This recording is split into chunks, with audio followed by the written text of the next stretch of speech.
आज के अखबार के फ्रंट पेज की पहली खबर यह है कि 5 अलग अलग स्थानों पे ट्रेन को पलटाने की साजिश हुई है। कानपुर में हुई है, भटिंडा में हुई है, बुरहानपुर में हुई है, मिर्जापुर में हुई है, रामपुर में हुई है।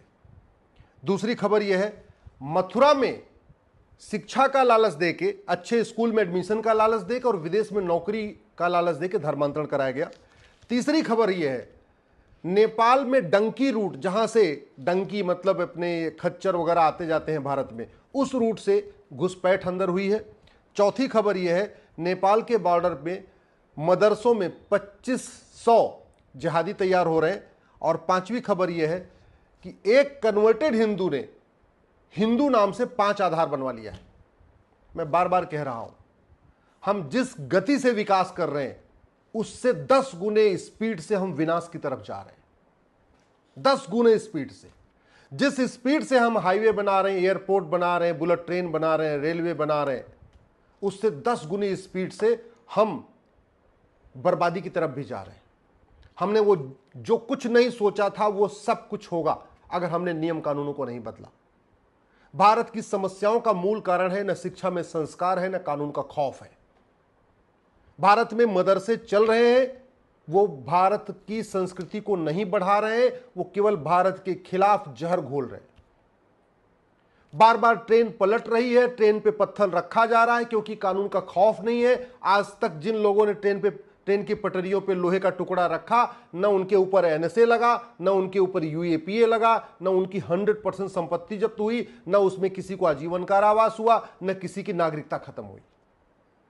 आज की डेट में लाखों लोगों को कन्वर्ट कर दिया गया है, पर हर दिन हजारों लोगों का कन्वर्जन हो रहा है, लेकिन किसी भी धर्मांतरण कराने वाले जिहादी और मिशनरी की न 100% संपत्ति जब्त हुई, न उसकी नागरिकता खत्म हुई, न उसको आजीवन कारावास हुआ। जितने भी धर्मांतरण करा रहे हैं मिशनरी और जिहादी, न उनके ऊपर एनएसए लग रहा है, न उनके ऊपर यूएपीए लग रहा है, न उनके ऊपर वेजिंग वॉर की धारा लग रही है, न उनके ऊपर गैंगस्टर एक्ट लग रहा है, न उनके ऊपर देशद्रोह की धारा लग रही है। ऐसा कोई दिन नहीं जिस दिन 1000-2000 घुसपैठिए भारत में नहीं आ रहे, नेपाल के रूट से या बांग्लादेश के रूट से। लेकिन आज तक किसी भी घुसपैठिए के ऊपर न एनएसए लगा, न यूएपीए लगा, न वेजिंग वॉर लगा, न गैंगस्टर एक्ट लगा, न देशद्रोह लगा। आज तक किसी भी घुसपैठिए और उसके मददगार की न 100% संपत्ति जब्त हुई, न नागरिकता खत्म हुई, न आजीवन कारावास हुआ। तो खौफ पैदा कैसे होगा? अगर भारत को बचाना है तो सबसे पहले ये राइट टू एजुकेशन को हमें बदल के राइट टू इक्वल एजुकेशन लागू करना पड़ेगा। भारत को बदलना, अगर हमें बचाना है तो सबसे पहले हमें धर्म और रिलीजन के अंतर को स्पष्ट करना होगा। सारे मजहब एक समान नहीं होते, मजहब ही आपस में नफरत सिखाते हैं, इसको समझना पड़ेगा। धर्म जोड़ता है, रिलीजन तोड़ता है, ये हमें स्कूलों में बताना पड़ेगा।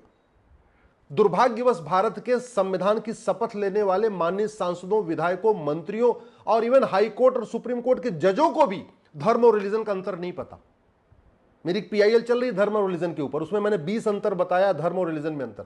और पहला जो सबसे मुख्य अंतर यह है कि धर्म जोड़ता है, रिलीजन तोड़ता है। दुर्भाग्यवश हम सारे रिलीजन को एक समान मानते हैं, और उसका मूल कारण यह कि न तो हमारे सांसदों, विधायकों, मंत्रियों ने, जजों ने भगवत गीता पढ़ी और न उन्होंने बाइबल कुरान पढ़ा। तो उनको लगता है कि जैसे भगवत गीता है वैसे बाइबल कुरान है, जबकि दोनों, इनमें जमीन आसमान का अंतर है। भगवत गीता धार्मिक ग्रंथ है, बाइबल और कुरान रिलीजियस बुक है। संविधान का आर्टिकल 28 ये कहता है कि आप रिलीजियस किताब नहीं पढ़ाओगे। लेकिन चूंकि हमारे माननीय सुप्रीम कोर्ट के जजेस को और हाई कोर्ट के जजेस को धर्म और रिलीजन में अंतर पता नहीं, तो उनको लगता है जैसे बाइबल और कुरान रिलीजियस बुक है, ऐसे भगवत गीता भी रिलीजियस बुक है। जबकि भगवत गीता धार्मिक ग्रंथ है, वो यूनिवर्सल है, वो किसी एक पंथ के लिए है ही नहीं, वो सबके लिए है। इसके बावजूद जब जब भगवत गीता पढ़ाने की बात आएगी तो इनको लगेगा ये तो शिक्षा का भगवाकरण हो रहा है। ये जो नासमझी है, ये जो समझदारी का अभाव है, इसकी वजह से भारत बर्बादी की तरफ जा रहा है। अगर भारत को बचाना है तो 1929 का सीबीएसई बोर्ड खत्म करना पड़ेगा, आईसीएसई बोर्ड खत्म करना पड़ेगा। ये जो 65 एजुकेशन बोर्ड चल रहे हैं इनको खत्म करना पड़ेगा। 10वीं तक 1 nation 1 education board, 1 nation 1 syllabus, 1 nation 1 curriculum लागू करना पड़ेगा। सब अपनी अपनी मातृभाषा में पढ़ें, लेकिन सिलेबस करिकुलम समान होना चाहिए।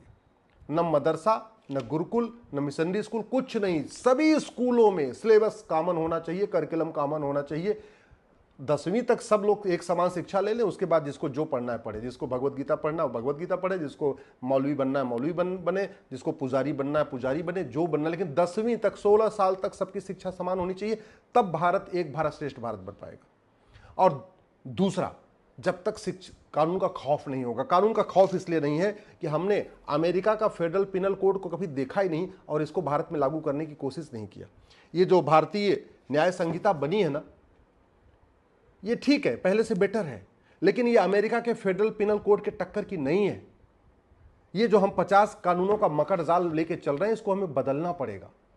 जैसे गुलामी की शिक्षा बदलना पड़ेगा, ऐसे ही गुलामी की पुलिस व्यवस्था बदलनी पड़ेगी, गुलामी की दंड व्यवस्था बदलनी पड़ेगी, गुलामी की न्याय व्यवस्था बदलनी पड़ेगी, गुलामी की प्रशासनिक व्यवस्था बदलनी पड़ेगी और जस्टिस विद इन ईयर लागू करना पड़ेगा, तभी भारत बच पाएगा। भाई आप ये देखो, एक कन्वर्टेड हिंदू ने 5 हिंदू नाम से आधार बनवा लिया, और किस लिए बनवाया है पेपर में निकला हुआ है, केवल हिंदू लड़कियों को फंसाने के लिए। अब पूरे देश में खेल चल रहा है, घुसपैठिए जितने आ रहे हैं वो भी सारे हिंदू नाम से बनवा रहे हैं। पहले वो अपने असली नाम से बनवाते थे, अब 2014 के बाद थोड़ा टाइम बदल गया, बीजेपी के शासन आ गया, अब वो हिंदू नाम से बनवा रहे हैं, जिससे उनके ऊपर कोई डाउट ना हो, और लफ्ज़ उससे कर रहे हैं। क्यों कर रहे?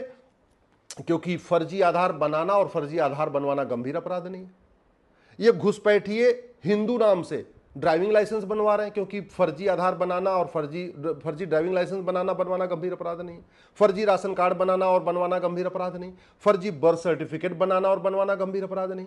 फर्जी वोटर आईडी बनाना और बनवाना गंभीर अपराध नहीं। फर्जी निवास प्रमाण पत्र बनाना और बनवाना गंभीर अपराध नहीं।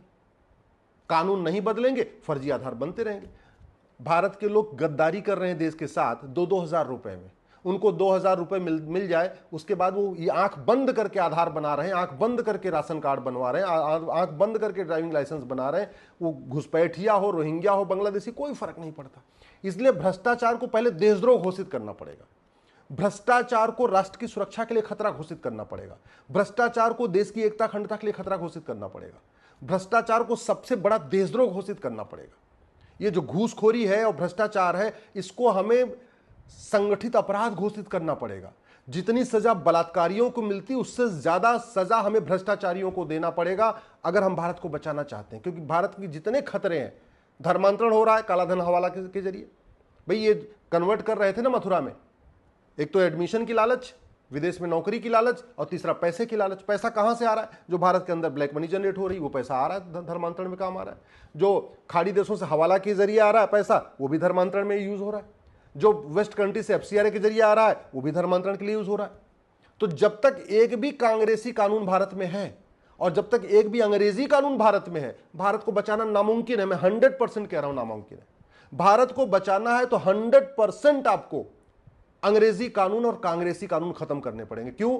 क्योंकि मुगल यहां आए थे इस्लाम को बढ़ाने के लिए, अंग्रेज आए थे क्रिश्चियनिटी को बढ़ाने के लिए, और कांग्रेस ने अपने 50 साल के शासन में मुगलों के भी काम को आगे बढ़ाया, क्रिश्चियनिटी और अंग्रेजों के काम को भी आगे बढ़ाया।